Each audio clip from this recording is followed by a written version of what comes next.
Selamat siang investor, kembali bersama saya Melina dari Maxco Future News. Pada kesempatan kali ini kita akan membahas berita seputar indeks saham, forex dan juga komoditas. Bursa saham Amerika Serikat ditutup lebih tinggi pada akhir perdagangan Selasa waktu setempat atau Rabu dini hari waktu Indonesia Barat. Penguatan terjadi karena bursa saham Wall Street mencermati pertemuan penting oleh Federal Reserve terkait langkah kebijakan moneternya. Rabu 16 September 2020, indeks Dow Jones Industrial Average naik 2,27 poin atau 0,01% menjadi 27.995,60. Sedangkan S&P 500 naik 17,66 poin atau 0,52% menjadi 3.401,20. Indeks komposit Nasdaq melonjak 133,67 poin atau 1,21% menjadi 11.190,32. Saham perusahaan teknologi besar Amerika Serikat seperti Amazon, Facebook, Netflix, dan Google parent Alphabet semuanya ditutup lebih tinggi. 8 dari 11 sektor utama S&P 500 bergerak lebih tinggi dengan layanan komunikasi dan real estate masing-masing naik 1,72% dan 1,39% melampaui sisanya. Sedangkan sektor teknologi naik sebesar 1%. Sedangkan sektor keuangan tergelincir 1,36% menjadi kelompok dengan kinerja terburuk. Perusahaan Tiongkok yang terdaftar di Amerika Serikat sebagian besar diperdagangkan lebih tinggi dengan 6 dari 10 saham teratas berdasarkan bobot dalam indeks Tiongkok 50 yang terdaftar di S&P Amerika Serikat mengakhiri hari dengan catatan optimistis. Sentimen pasar juga mendapat dorongan setelah data menunjukkan pemulihan ekonomi Tiongkok terus meningkat bulan lalu dengan indikator ekonomi utama semakin membaik karena upaya negara tersebut untuk meningkatkan pertumbuhan di tengah perlambatan COVID-19 secara bertahap terbayar. Sementara itu, ekonomi di seluruh negara berkembang Asia akan berkontraksi tahun ini untuk pertama kalinya dalam hampir 6 dekade, tetapi pemulihan akan berlanjut tahun depan. Hal ini karena kawasan tersebut mulai bangkit dari kehancuran ekonomi yang disebabkan oleh COVID-19 menurut laporan terbaru yang dirilis oleh Bank Pembangunan Asia. Pembaruan 2020 Asian Development Outlook memperkirakan kontraksi sebesar 0,7% pada produk domestik bruto untuk negara berkembang Asia tahun ini. Hal ini menandai pertumbuhan ekonomi negatif pertama sejak awal tahun 1990-an.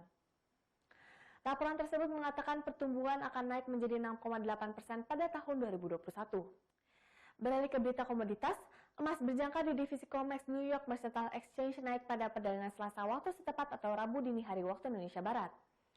Hal ini dikarenakan Federal Reserve Amerika Serikat memulai pertemuan Komite Pasar Terbuka Federal. Dalam hal ini, The Fed diyakini membahas mengenai target rata-rata inflasi yang hendak dicapai.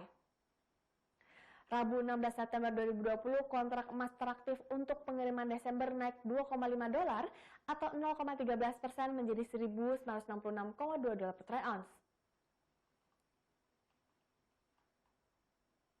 Pertemuan FOMC 2 hari yang dimulai pada hari Selasa waktu setempat akan menjadi yang terakhir sebelum pemilihan umum Amerika Serikat. Investor mencermati pengumuman Federal Reserve pada hari Rabu waktu setempat setelah pertemuan berakhir. Pasar mengharapkan pernyataan dovish dari The Fed karena akan menyebabkan ekspektasi peningkatan inflasi. Sementara itu, sebuah laporan yang dirilis oleh Federal Reserve menunjukkan bahwa indeks produksi industri naik 0,4% pada bulan Agustus, sedikit lebih buruk dari yang diharapkan dan lebih buruk dari pembacaan bulan sebelumnya. Sebuah laporan yang dirilis oleh Federal Reserve New York menunjukkan bahwa Empire State Index meningkat 13,3 poin menjadi 17 pada bulan September, lebih baik dari yang diharapkan. Investor juga menimbang kemiskinan dan tingkat tidak diasuransikan untuk asuransi kesehatan yang dirilis oleh Departemen Perdagangan Amerika Serikat. Sedangkan kurs dolar Amerika Serikat tertekan atau indeks dolar yang mengukur greenback terhadap 6 mata uang utama lainnya turun 0,01% menjadi 93,05. Harga minyak dunia kembali mengalami perubahan terbarunya yang disebabkan oleh sejumlah faktor. Harga minyak mentah jenis Brent misalnya untuk pengiriman November naik 92 sen atau 2,3% ke level 40,53 dolar Amerika Serikat per barrel di London ICE Futures Exchange pada akhir perdagangan Selasa 15 September 2020 waktu setempat atau Rabu 16 September 2020 waktu Indonesia Barat pagi. Sementara itu, minyak mentah jenis West Texas Intermediate mengalami kenaikan sebesar 1,02 dolar ke level 38,28 dolar Amerika Serikat per barrel di New York Mercantile Exchange pada sesi perdagangan yang sama. Adapun kenaikan harga minyak dunia yang terjadi pada saat ini dikarenakan terganggunya pasokan akibat badai di Amerika Serikat. Sementara itu, pada waktu yang bersamaan terdapat kekhawatiran permintaan yang membayangi. Hal-hal ini lantaran sejumlah analis industri energi memperkirakan pemulihan akibat pandemi virus corona lebih lambat dari yang diperkirakan. Harga minyak bencakan naik menjelang pendaratan badai Sally di pantai Teluk Amerika Serikat. Lebih dari seperempat produksi minyak dan gas lepas pantai Amerika Serikat ditutup dan pelabuhan ekspor utama juga turut mengalami penutupan. Hal ini lantaran lintasan badai bergeser ke timur menuju Alabama Barat, menyisakan beberapa kilang di pantai Teluk dari angin kencang. Peristiwa cuaca buruk di Amerika Serikat menyebabkan beberapa ketidakpastian tentang produksi minyaknya, dan ini selalu menjadi kabar baik untuk harga.